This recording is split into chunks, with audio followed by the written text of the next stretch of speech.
मुंबईतल्या Kamala mill कंपाऊंडमध्ये times टॉवरला आग लागली आहे। सकाळी 6:30 वाजता ही आग लागली आहे आणि अग्निशमन दलाच्या 10 ते 12 गाड्या घटनास्थळी आता दाखल झालेल्या आहेत आणि अग्निशमन दलाकडून आग विझवण्याचे शर्थीचे प्रयत्न सुरू आहेत। आगीचं कारण मात्र अजूनही अस्पष्ट आहे। या आगीच्या धुराचे लोट 7व्या माळ्यापर्यंत गेलेले आहेत। काचेची बिल्डिंग आहे, त्यामुळे आगीचा धूर आतमध्ये सर्व मजल्यांपर्यंत आता पोहोचलाय आणि धूर बाहेर जाण्यासाठी बिल्डिंगच्या काचा फोडण्यात येत आहेत।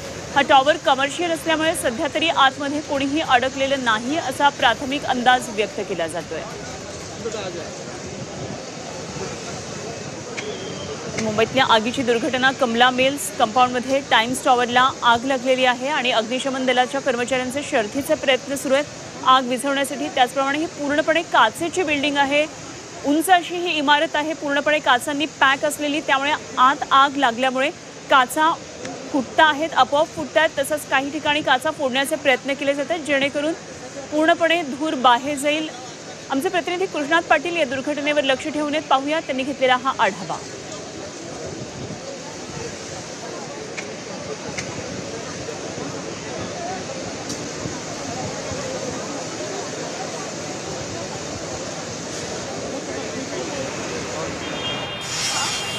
कमला मिल कंपाऊंडमध्ये आज पहाटे 6:30 वाजता टाइम्स टॉवर या बिल्डिंगला आग लागली, ज्यामध्ये संपूर्ण बिल्डिंगमध्ये ही आग पसरत गेली।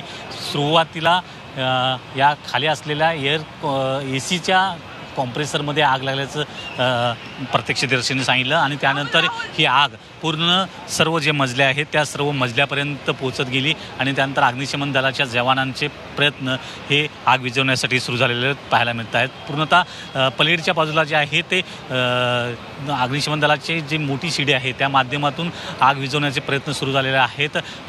हा भाग जो आहे तो पूर्णतः आगीच्या भक्ष्यस्थानी पडलेला दिसून येतो, त्यामुळं ज्या काचा आहेत फुटलेल्या त्या दिसून येत आहेत। त्या आगीच्या वाढत्या तापमानामुळे ह्या सर्व काचा फुटलेल्या गेलेल्या आहेत, परंतु दुसरीकडे मात्र ज्या बाजूला आहेत तिथून अग्निशमन दल पोचलेलं आहे आणि त्या ठिकाणच्या काचा फोडल्या जात आहेत, कारण जे धूर आहे तो त्या ठिकाणून निघावा यासाठीचे प्रयत्न सुरू झालेले आहेत।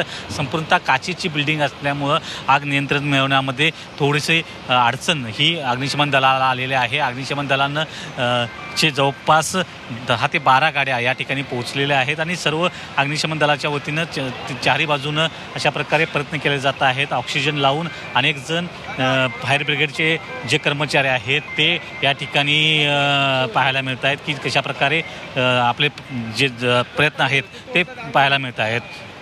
काचा फुटून खाली पडताना दिसून येत आहे, त्यामुळं सर्वत्र काळजी घेतली जात आहे की कुठल्याही परिस्थितीमध्ये या ठिकाणी कुठलीही दुर्घटना होऊ नये। आणि ही संपूर्ण कमर्शियल बिल्डिंग आहे, कमर्शियल बिल्डिंग असल्यामुळं आतमध्ये कोणी नसल्याचं सांगितलं जात आहे। कमला मिल परिसर हा संपूर्णतः कमर्शियल बिल्डिंग्समध्ये वेढलेला आहे आणि यात संपूर्ण भागामध्ये सर्व कमर्शियल बिल्डिंग्स आहेत। 29 डिसेंबर 2017 रोजी देखील एका रूफटॉप रेस्टॉरंटला म्हणजे वन अबाव आणि मोजो पिस्तो या रेस्टॉरंटला लागलेल्या आगीमध्ये जवळपास 15 जणांचा मृत्यू झाला होता। त्यानंतर देखील आगीच्या घटना या कमला मिल कंपाऊंडमध्ये समोर आलेल्या होत्या, त्यामुळं इथल्या फायर सेफ्टीचे जे रूल्स आहेत त्या संदर्भात खरंच मुंबई महापालिकेकडून तपासणी होते का, काळजी घेतली जाते का, असे अनेक प्रश्न या निमित्तानं निर्माण होताना दिसून येत आहेत। व्हिडिओ जर्नलिस्ट रवी चव्हाणसह कृष्णात पाटील, झी मीडिया, मुंबई।